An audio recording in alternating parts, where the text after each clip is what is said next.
Long ago, when Yorkshire's wine still carried whispers through the heather, there lived a shepherd called Old Tom of Low Fell.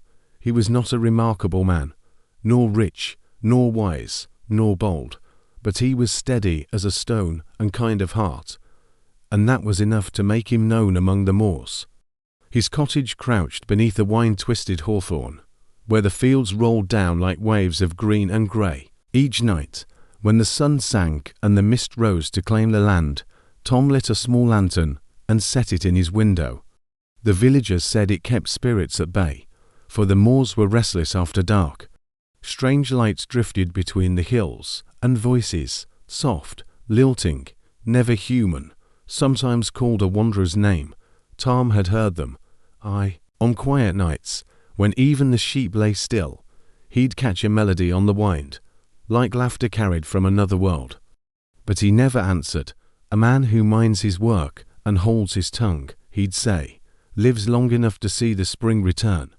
Yet kindness, like a flame, burns even when we mean to guard it. One winter's eve, when the snow lay heavy as wool and the moon hid behind a veil of cloud, Tom saw a light unlike any lantern or hearth fire.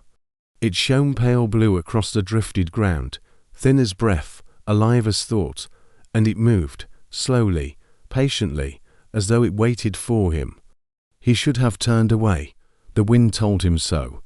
The sheep stirred and bleated low, uneasy, but curiosity, that quiet thorn in every heart, pricked him forward. Tom took his lantern and followed. Through the snow he trudged, his boots sinking deep. The blue light danced ahead, always just beyond reach. When he paused, it paused. When he quickened, it drifted faster, drawing him toward the hollow of Low Fell, a place no man of sense would tread after dusk. There, in the hollow stillness, the light came to rest beside a broken standing stone, and beneath that ghostly glow stood a girl, pale as morning frost, her hair tangled with ice, her dress shimmering like mist caught in moonlight.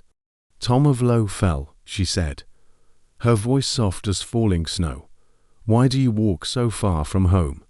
"I followed the light," Tom answered, his breath a silver cloud. "I thought someone might be lost." The girl smiled, though sorrow curved her lips.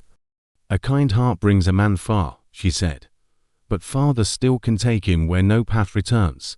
Before Tom could speak again, she raised her hand, and his lantern flickered, then died. The night closed around him like a cloak. They say he called out once, only once, and the sound was swallowed by the wind. When morning came, the shepherds found Tom's flock huddled near his gate, the snow unbroken except for one winding trail that led toward the hollow. His cottage door stood open. On the sill burned his lantern, not golden, but pale and blue, glowing against the dawn. No matter how the villagers tried, they could not snuff it out, nor could they move it far.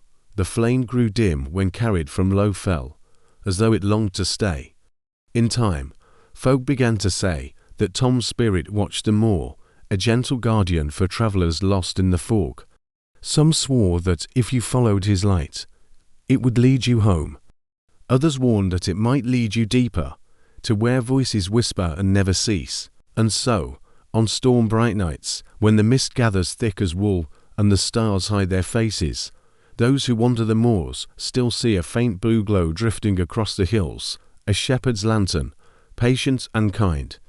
Follow it, if you must, but remember the saying of Low Fell, "Greater than a kind heart brings a man far, but not always home." Moral: kindness is a light in the dark, yet even light must know when to turn back, lest it burn for those who never return.